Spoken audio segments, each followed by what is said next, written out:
drawing praise from around the world, and rightfully so. Mark Strassman went to Tallahassee to find out how a college football star and a young student found each other in a school cafeteria. He just sat down with me. Bo Paskey was sitting alone in Montfort Middle School's cafeteria on Tuesday. It was right there.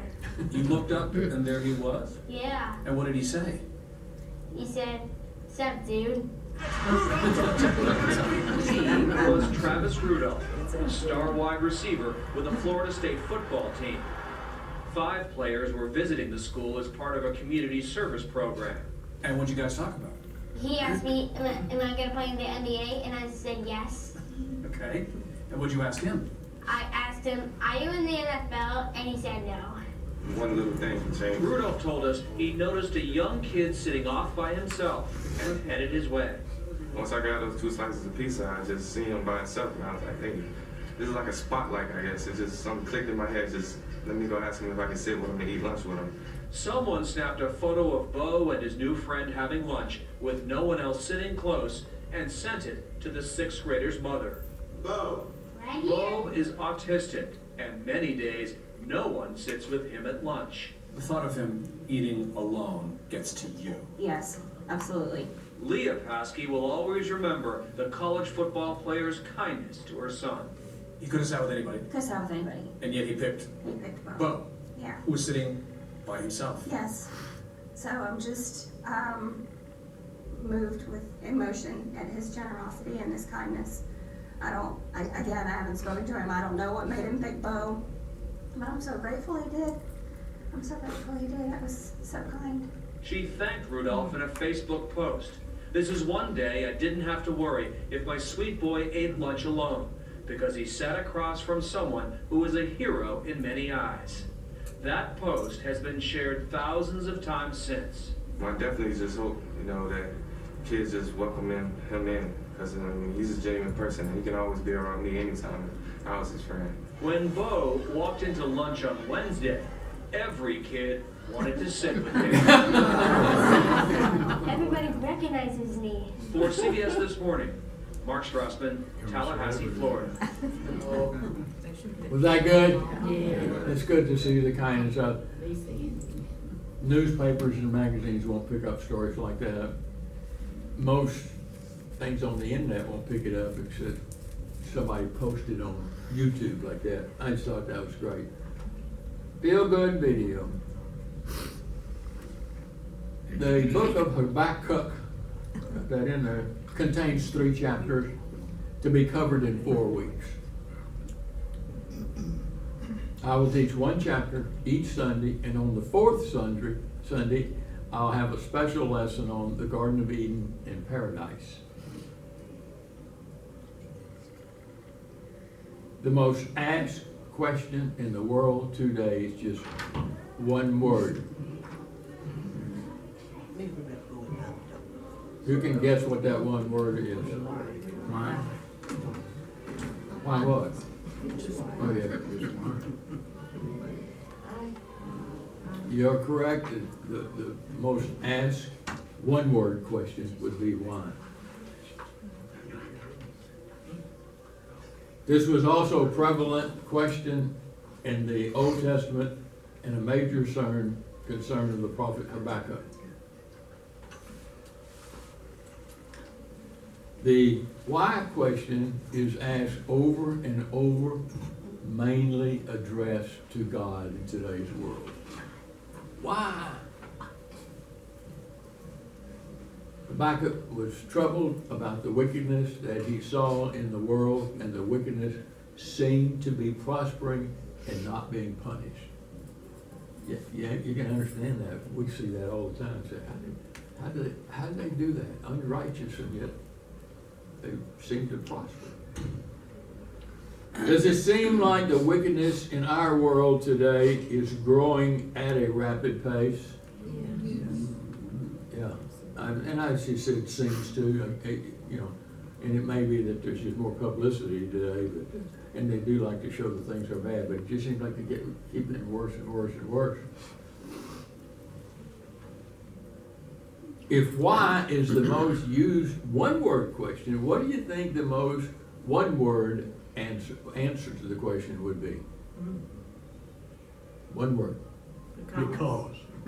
That's a good one. That's a real close second, Willie. Because I said so. Anybody got a guess? You won't like this word.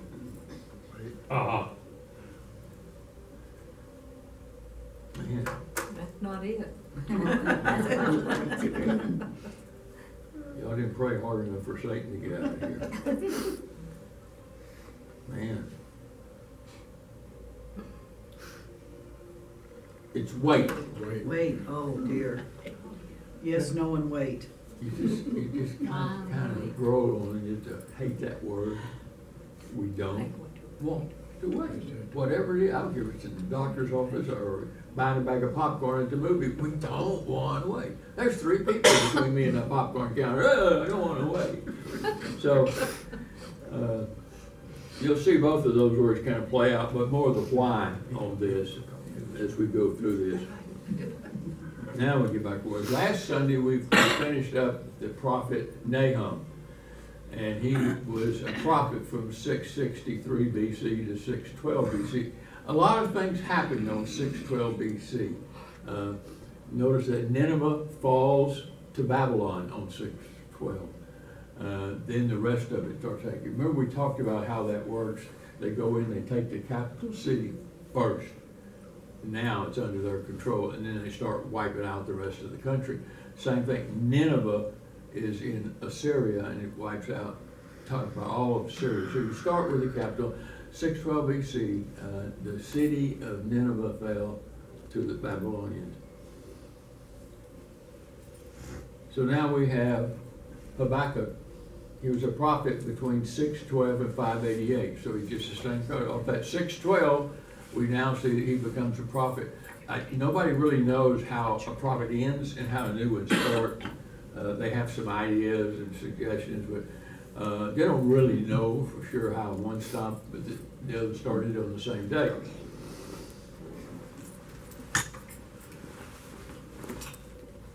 So there's his reign as a prophet.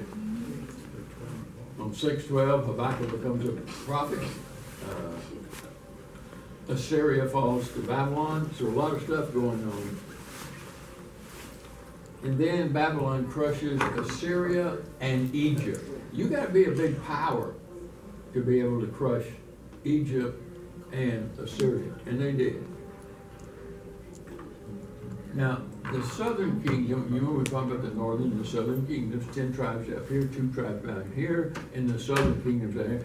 The northern kingdom has already been dispersed and conquered, they're gone. So look at that date of the southern kingdom and when it fell. And it's 586 BC, but look how close it is to Habakkuk, his ending his prophecy as a prophet. Very close. So 586 BC, southern kingdom fell. The majority were carried off to Babylon. They took them and they gave them pretty good land and said, you live here, but you're subject to the king of Babylon. But they had, they didn't feel like they were in prison, they just couldn't go home. Anybody know how many years they were imprisoned in Babylon? Okay. 70? 70, right, well, 70 years. And after 70, before the 70 years was up, the Persians came in and they conquered Babylon. So then the Persians said, well, your people go back. It was King Cyrus of Persia. He said, you can go back anywhere you want, time you want to. But if you're 70 years old or older, and you're thinking, you might remember some things about the old land. But the current generation, they don't know what's over there. Things aren't too bad here. So it's kind of an interesting situation they were in for 70 years. When the Babylonians conquered Assyria, the southern kingdom kept paying taxes, but now instead of Assyria, they're still paying taxes, and they're paying the Babylonians. So as long as they were getting their money from the taxes, they didn't care. They didn't bother the southern kingdom. Everything was good between Babylon and Judah. It's also called the southern kingdom or Judah. That is, until Hezekiah made a huge blunder. Now, Hezekiah in this time is king of Judah. He makes a blunder. Watch, I want you to see this. Isaiah 39 reports it. At that time, Marduk Baladan, son of Baladan, king of Babylon, sent Hezekiah letters and a gift because he had heard of his illness, Hezekiah's illness and recovery. Hezekiah received the invoice gladly, and he showed them what was in his storehouses, the silver, the gold, the pieces, spices, the fine olive oil, his entire army, and everything found in his treasures. There was nothing in the place or in all the kingdom that Hezekiah did not show them. What do you see coming up? Big mistake. You think he did a dumb thing? It cost the whole country the southern kingdom. Then Isaiah the prophet went to the king Hezekiah and he asked, what did those men say and where did they come from? And now Hezekiah speaking, he says, from a distant land. They came to me. You see the me instead of us or our land, to me. I guess it's all right, but that's not a good way to put it. They came to me from Babylon. The prophet asked, what did they see in your palace? Well, you can see the prophet, he's thinking. They saw everything in my palace, Hezekiah said. There is nothing among my treasures I did not show them. Oh, great. Then Isaiah said to Hezekiah, hear the word of the Lord God Almighty. The time will surely come when everything in your palace and all of your predecessors have stored up until this day will be carried off to Babylon. Nothing will be left, says the Lord. And some of your descendants, your own flesh and blood, who will be born to you, will be taken away, and they will become eunuchs in the palace of the king of Babylon. We talked about eunuchs one time. I don't think we're going to talk about it again.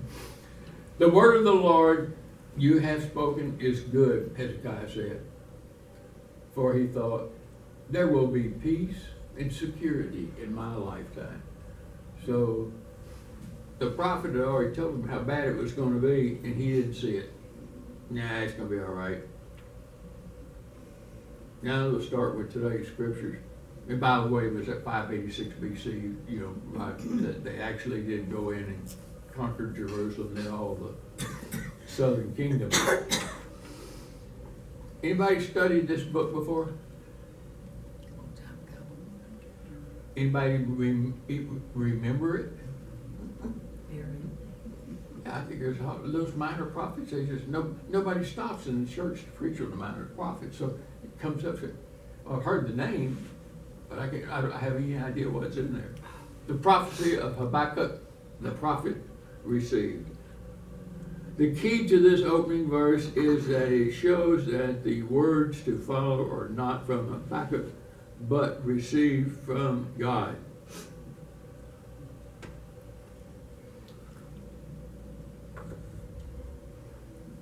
Habakkuk's first complaint. How long, Lord, must I call for help, but you do not listen? Woo! Or I cry out to you, but you do not save. What do you think about that? Not very worded very well, was it? Is that the way you and I sometimes feel, but we wouldn't say it? It appears that God doesn't answer our petitions and doesn't seem to even hear us. You pray for stuff and then have you pray for it again. A week later, you're still praying. A month later, and we all do it. In our mind, it's like, why? But we hate to say it to him sometimes. He is the God Almighty. And look at the next verse 3, got that why in there twice here. Why do you make me look at injustice? That's what we're doing today. We're seeing a lot of injustice. But God didn't make us see it. It just happens in front of our eyes. He said, now why do you tolerate wrongdoing? I like that one. I like that one. You just think, when are they gonna get what's coming to them, some of these people? Destruction and violence are before me, there is strife and conflicts abound. There are two wives in this one verse. Habakkuk was not alive at the destruction of the northern kingdom. It was taken over, he wasn't alive yet. But he did witness the fall of Nineveh in 586 BC. The entire Assyrian nation and the suppression of the southern kingdom by the Babylonians. The Babylonians had to really come up and be strong, because at the time, Assyrian, they covered most of the land. Therefore, the law is paralyzed and justice never prevails. That sounds like today sometimes. The wicked hem in the righteous so that justice is perverted. Does it seem like that today? Put it in our words. It says, you know, why are the wicked not punished? Why are the wicked so successful? More than me. And I go to life group every week. Does that count for something? We have feelings like that sometimes. Just, why does God wait? There's that big word, wait. Why does he wait? What is he waiting for? We don't know when, but it'll be coming. It appears that the uprighteous ones on the earth today are winning against the righteous. It really appears that way. Unless you go somewhere and you see what's happening in the world on the good side, because they doesn't make the news or the TVs much. But it appears, that's why I put the word appears. Maybe it's really not. Maybe it's better than we think it is. We're not seeing it. The wicked hem in the righteous so that justice is perverted. Yeah, that one you have to look at again. Certainly this is happening in our world today. The righteous laws are being invaded by all kinds of wicked groups. Just like Habakkuk petitions God as to why he doesn't do something, we too wonder why God is allowing bad things to happen in America today. Yes? You know, I don't ever think why. When something bad happens that disturbs me, I kind of tend to think, I don't understand, but I don't say why, because I feel like if God's doing it, He's got to. I've asked why, but we gotta be careful. He owes no answer to us. He doesn't have to give us the why. He's all God, he can do what he wants. Don. I think the biggest reason he doesn't answer the why question is because we wouldn't understand what he said anyway. Well, we don't really tell him what he say. Yeah. You know? He's got it all planned out. Yeah, of course he does. We don't see his plan. And he's not obligated to show us what the plan is. We're obligated to have faith and trust in him. Yeah. That's as far as it goes. Yeah. It's like the disciples, after Jesus was crucified on the cross, he told them, earlier, wait for me in Jerusalem. And they were all in one room waiting. It was a word. And they had no idea what they were waiting for. Now, he had told them earlier the Comforter would come. They didn't know what a Comforter was, did they? But because of their belief in him, they stayed in that room until the time came and Jesus entered the room. So they had to wait in faith. Like you said, even though you couldn't see why we're waiting, we don't understand why we're waiting. They said the doors were shut, the windows were closed. They were locked in because they were afraid for their lives. And somebody said, "You're a follower of one of them." And then Jesus appeared. They did not know. And some of them might ask why or when. I don't know. Habakkuk is just tired of seeing his country get so bad. Are we getting tired of seeing America's bad side? That's why we get a feel-good video up here sometimes. There's more good stuff than we recognize on that. Okay, certainly this is happening in our world today. Why? Being hemmed in, justice can't do its job because there's so much wickedness out there. I hate to bring up some things because they're kind of controversial, But this thing about pride, it really spreads like wildfire. I don't know all their letters and what they're talking about, but it seems like they are moving forward and we are falling back. And that's just one example. It's got all kinds of things going. Just like Habakkuk petitions God as to why he doesn't do something, we too wonder. I didn't say ask why on this one. I said we wonder why God is allowing bad things to happen in America today. And we wondered how soon it's going to be for the return, which would start with our rapture. A more fitting question for you and I today is not so much the why, it's when. You know, Paul said we need to be encouraging one another with these words, and that these words were when he just told about Jesus returning in the clouds and the rapture takes place. When? How bad does it have to get before the return of Jesus? This is out of Matthew chapter 24. As it was in the days of Noah, so it will be at the coming of the Son of Man. Are we there yet? Seems like it though, doesn't it? Well, we don't really know how bad it was before the days of Noah. But you look at the world today, is it worse than Noah's or not yet? That's the when that comes involved. But Paul tells us that we should encourage each other with these words about the rapture. What if you're a Christian? One or two things are going to happen. You're going to die. Body goes to the ground. Soul goes to paradise with Jesus and other believers. Or two, all of a sudden, everybody's going to be taken up in the rapture. One of those things. That's it. The third thing would be for the non-Christians, and they're not taken up. They're left behind is the term correctly. And they knew nothing about what would happen. He's talking about the people that were on the world at the time of the flood, until the flood came and took them all away. That is how it will be at the coming of the Son of Man. Now, he's not saying the flood, but he's telling how bad it's going to be. It's going to be as equal or better, worse than what was going on in the days of Noah.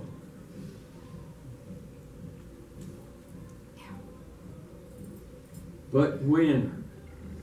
That would be the best question. But about that day or hour, here's your answer. No one knows. Who's saying those words? Jesus.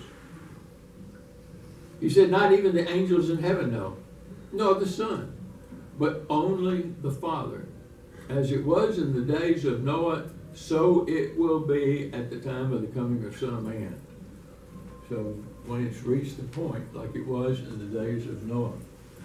But we can encourage each other about that, because we know we're going to have a new good life, a new body. Willie, you won't have to use a cane anymore. That's right. Yeah. Nobody have to use a walker, wheelchair, and get up there. So Paul says encourage one another with these words that we have.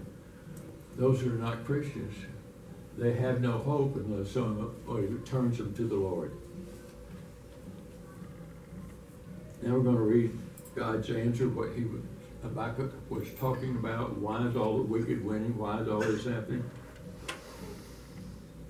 God said, look at the mountains and watch, and be utterly amazed, for I am going to do something in your days that you would not believe. Wow. Even if you were told. Go a little further with this verse.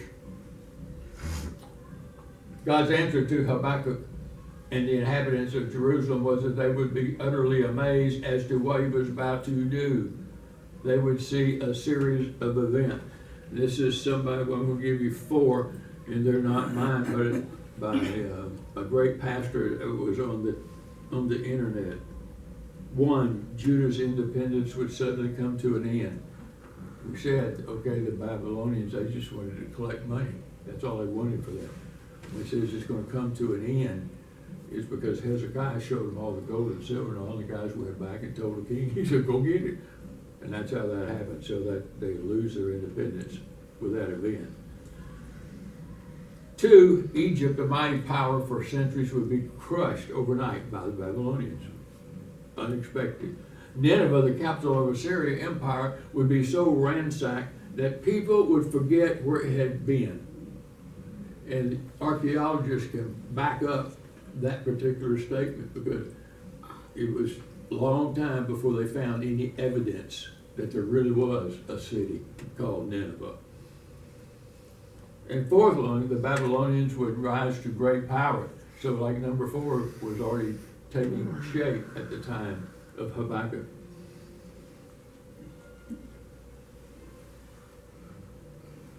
How often do we think, why doesn't God do something? You know, you see people doing things wrong and getting away with it. My son in Arkansas, he works for the Sam's Club in management, but part of Walmart. And somebody told me that they had closed all the Walmart stores. I think it was in Oregon. Gary, did you mention that to me one time? Yeah, I think that did happen. Oh, okay. Well, I asked my son about it. He said, yeah, Uh-huh. they closed them. Why? The theft was so bad. The stealing was so bad. They had to physically close the store. And he said, let me give you an example of what they were doing. Push that basket up there and put yourself. You have one bottle of wine that costs $10 and one that costs $50.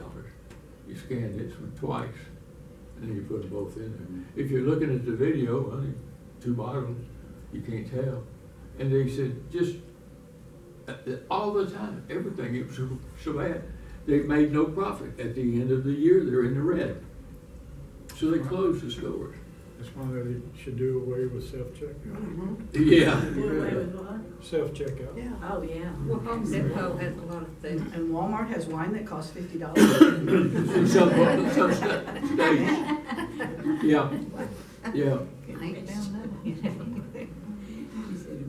But we see so many things happening, and you see, why does God allow it to happen? But it does. Their day will come. What about illnesses sometimes? Why can't I get over this? Why doesn't God do something? Illnesses. Yeah, so there's a lot out there with questions. And I think it's all right, as long as we do it the right way.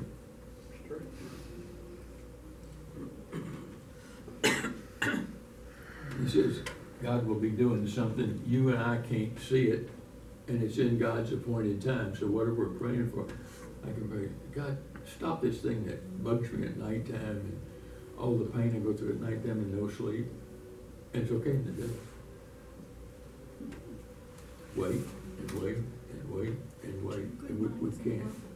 Yes. I hear David and Glenda and Linda talking about they're talking about me too. Yes, we are. We're asking how your nights were.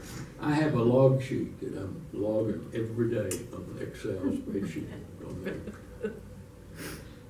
And we've tried medicine after medicine after medicine. The jerking gets so bad, your body goes like that. And your feet even come off the ground. You see them use the paddles on people, and they do that. Night after night after night after night. As soon as you get into bed and you're about to close your eyes, if you say a prayer then or before you go to bed, either way, as soon as your mind relaxes, it starts. Maybe we all need to pray for you. All of us need to pray for you. Well, I'll tell you where it is. Yeah, I don't ask anymore. I used to, for God to do something, help me.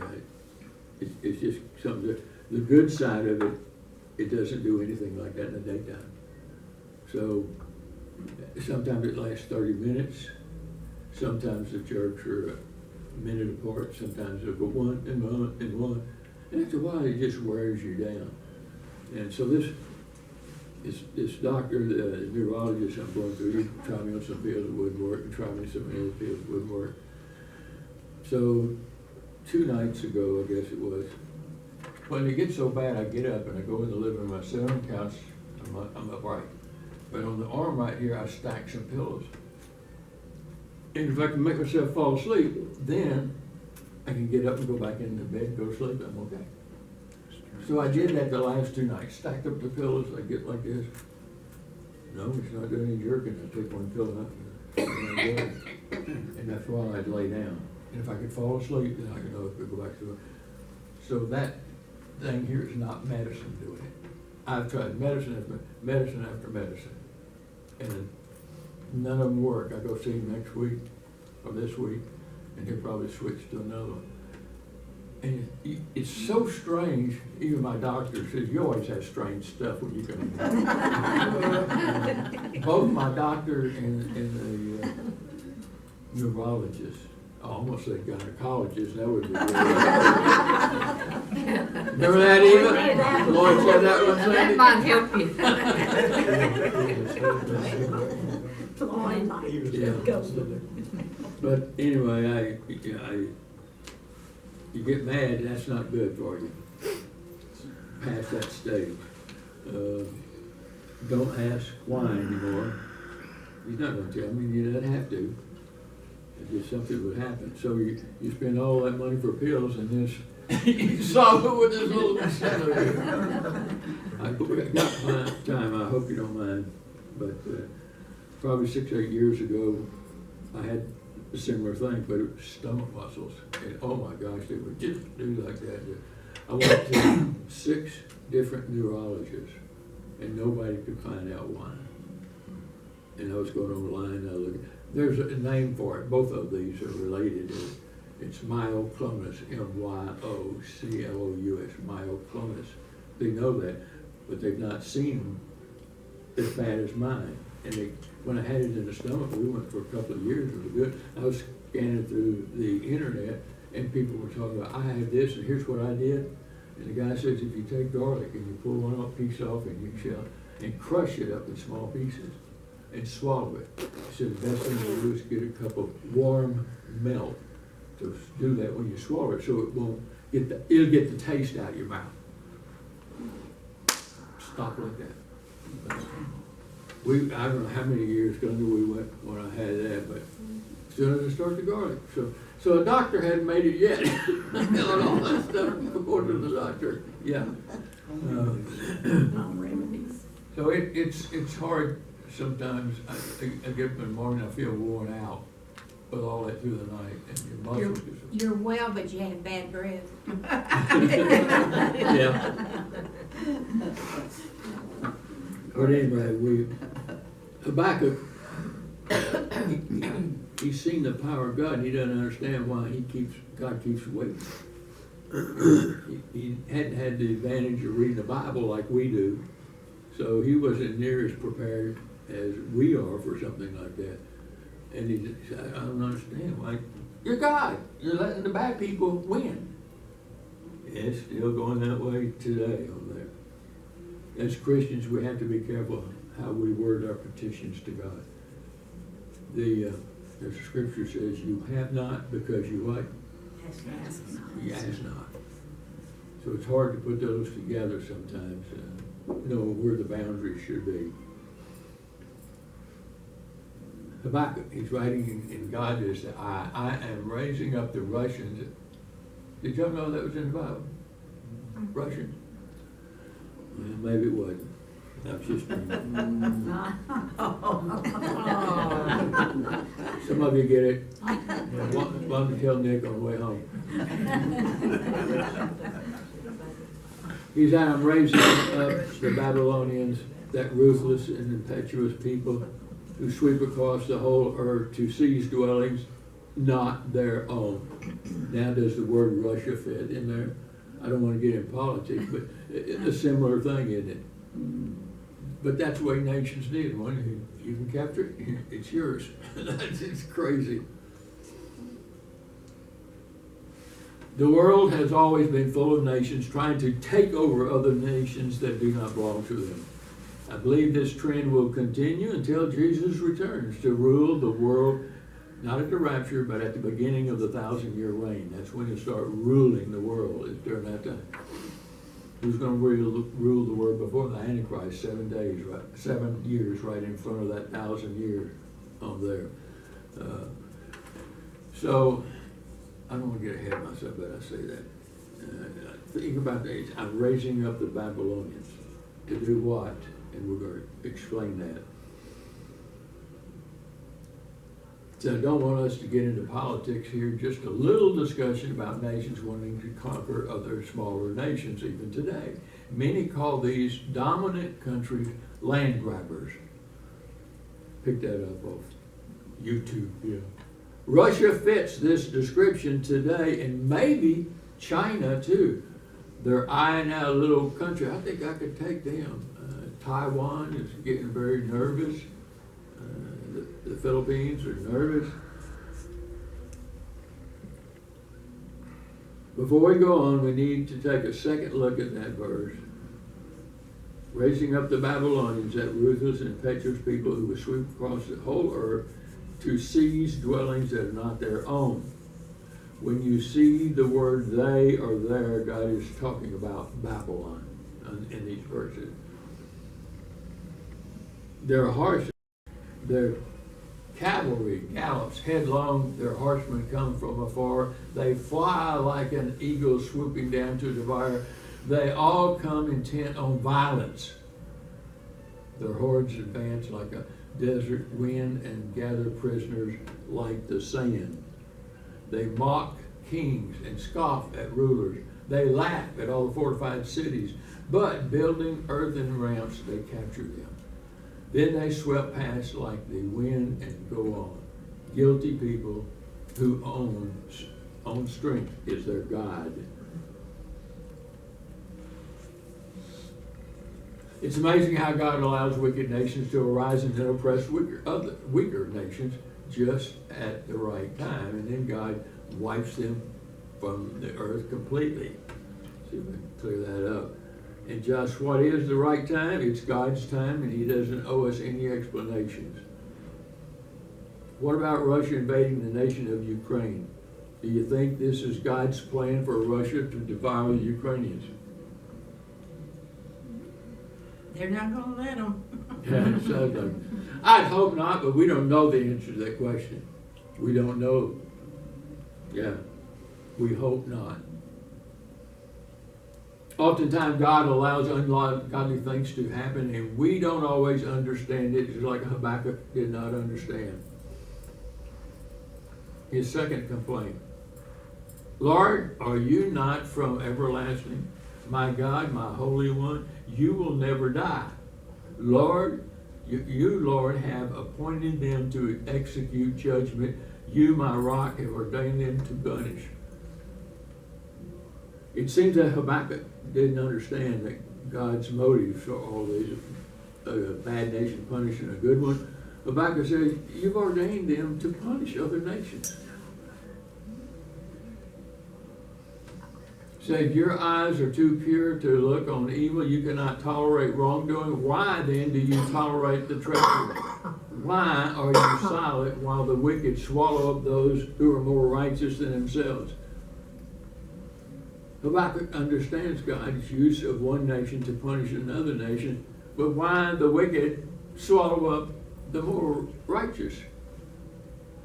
To me, that seems like a fair question. You're going to use one nation to dominate. Why wouldn't it be the good one? Why is it the bad one to dominate the good one?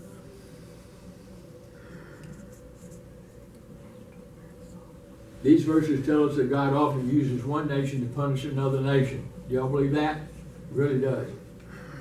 That's okay, but why does God use the wicked nation to punish the righteous nation? Can you name a time when God used a righteous nation to punish a wicked nation? We'll go on quickly. The answer would have to be Israel conquering other nations, because I don't know if there were any other righteous nations at that time other than Israel. We don't know. Think about all the battles that the Israelites fought and they won during the Exodus. The most prominent battle of the Israelites was defeating the wicked when the Israelites entered the Promised Land. Good one, righteous people, and they're going to conquer or defeat the unrighteous. Let's read God's instructions to the Israelites as they prepared to go into the land. Here's what God told them to do. However, in the cities of the nation, the Lord your God is giving you as an inheritance, do not leave alive anything that breathes. Can you imagine standing that's your instruction? Men, women, children, babies, dogs, cats. Completely destroy them, the Hittites, Amorites, Canaanites, Perizzites, Hivites, and Jebusites. Jebusites. They didn't kill them all. It's been authority to them. Some others too. As the Lord has commanded you, go in and kill them all. If they breathe, kill it. Otherwise, they will teach you to follow all their detestable things they do in worshiping their gods, small g with an S, and you will sin against the Lord your God. I believe this is a good example of the good being used to punish the wicked.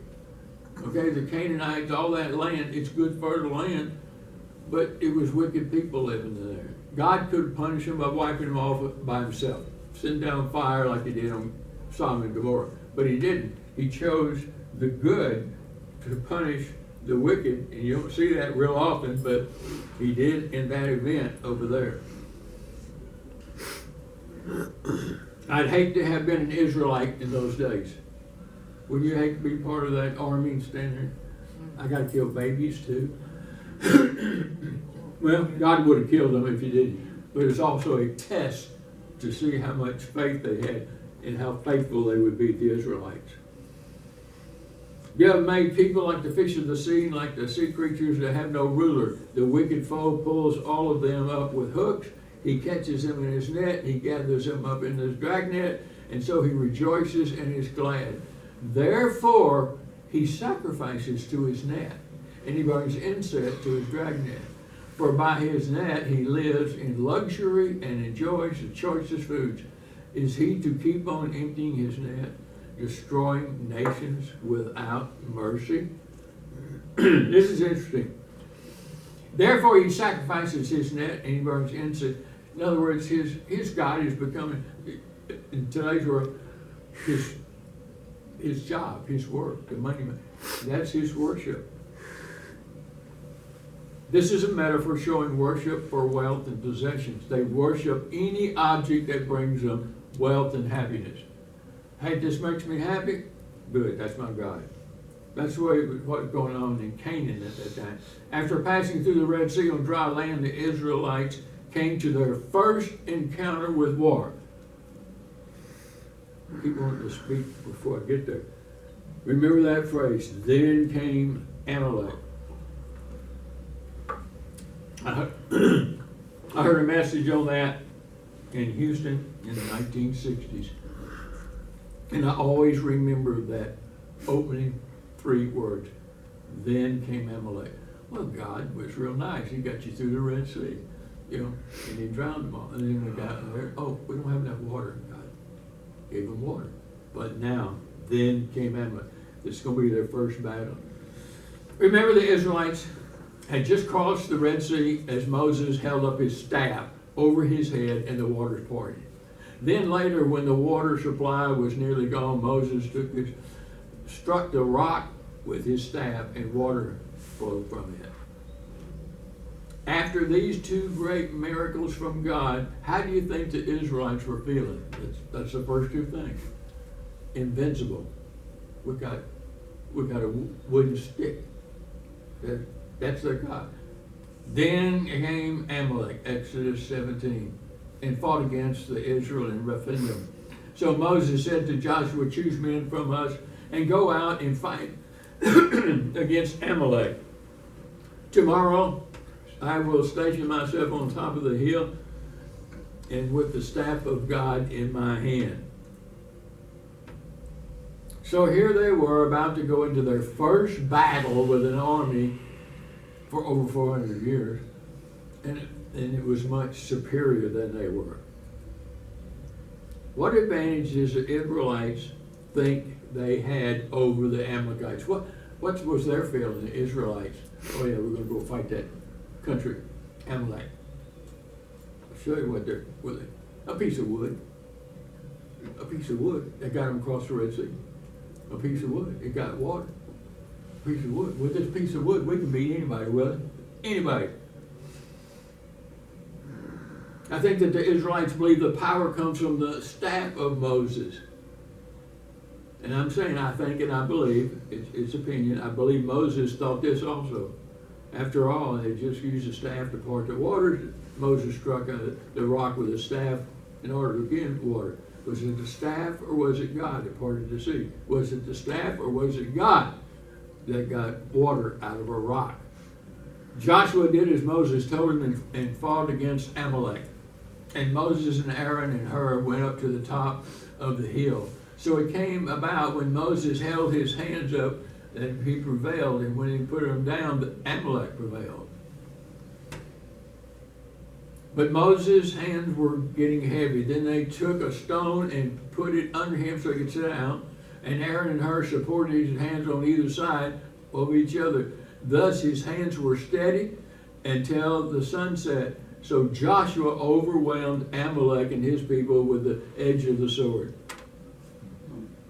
Do we put our faith in God, or do we put it in that stick? It's a staff. I like to say stick. We put it up there. Everybody thinks that. Well, God uses not only people, but He uses objects, for it. So they won the battle they should have never won. They beat a group that shouldn't have. Was it the staff or was it God? I believe that the staff was important in the early going of Exodus. The staff was a representation of God. That's fair enough. A reminder to Moses and the people that their God was still in control. What does this lesson mean for you and I today? It often appears that the righteous are being trampled by the unrighteous. It appears. And you and I have many times said those same words. Why, God, are you allow this to happen? Why are you allowing these people to suffer in Ukraine?